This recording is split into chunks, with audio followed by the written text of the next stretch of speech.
நண்பர்களே, எல்லாருக்குமே வணக்கம். நான் தான் உங்க லலிதா. நான் வந்து என்னோட ஃப்ரெண்டு கஸ்தூரி பார்க்க வந்தேன். அவங்களோட சிஸ்டர் இவங்க. இவங்கள பார்த்தது எனக்கு ரொம்ப சந்தோஷம். இவங்க வந்து என்னோட ஃபேன், சப்ஸ்கிரைபர் அப்படின்னு சொல்லி என்னோட ஃப்ரெண்டு கிட்ட சொல்லியிருந்தாங்க. சரி அப்படியே வந்து பார்த்துட்டு போலான்னு வந்தேன். எனக்கு ரொம்ப சந்தோஷமா இருக்கு.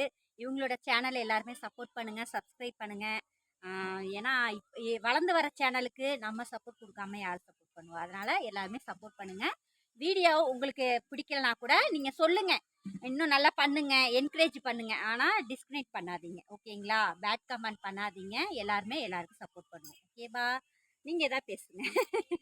லலிதா சிஸ்டரை பார்த்தாலும் ரொம்ப சந்தோஷம். ஆனா கஸ்தூரியும் லலிதா சிஸ்டரும் க்ளோஸ் ஃப்ரெண்டா, பட் எனக்கு தெரியாது. நாங்க வந்து 7வதுல இருந்தே ஹாஸ்டல்ல படிச்சோம் சிஸ்டர். அவ வந்து என்னோட அப்பா கூட பிறந்த அண்ணன் பொண்ணு கஸ்தூரி. இவங்கள பார்த்தா நான் ஒர்க் பார்த்துட்டு வந்தேன். எனக்கு ஒரு ஃபோன் வந்துச்சு. இங்க ஒரு சஸ்பென்ஸ் வச்சிருக்கேன் பார்த்தியான்னு என்னைய கேட்டா. வாக்கா சீக்கிரம். நான் அப்ப நினைச்சேன், யாருடா வருவாடு? அப்ப பார்த்தா லலிதா சிஸ்டர். பார்த்தோன்னே எனக்கு சர்ப்ரைஸ் தாங்கவே முடியல. உண்மையிலுமே சிஸ்டரை நான் போய் பார்க்கணும்னு சிஸ்டர் என்னைய பார்க்க வந்துட்டாங்க வீட்டுக்கு. ரொம்ப சந்தோஷம். கஸ்தூரி இருக்கால, அதனால வந்துட்டாங்க. ஆமா ஆமா. இந்த சாக்கு வச்சு இவங்கள பார்க்க வந்துட்டேன். கண்டிப்பா. அதாவது நான் தேடி எந்த போனேன். மூல முடுக்குல நம்மள வந்து ரசிக்கிறாங்க, நம்ம வீடியோ ரசிக்கிறாங்க, எந்த மூல முடுக்குல நமக்கு சப்ஸ்கிரைபர் இருக்காங்க நமக்கே தெரியாதுங்க. இந்த மாதிரி இருந்து அவங்கள பார்க்க வந்து அவங்க நம்மளை பார்த்து சந்தோஷப்படுறதுல தானேங்க சந்தோஷமே. எனக்கு ரொம்ப சந்தோஷமா இருக்கு. எல்லாரும் சப்போர்ட் பண்ணுங்க. Okay, by, thank you. சிஸ்டர் பார்த்தா சந்தோஷம்.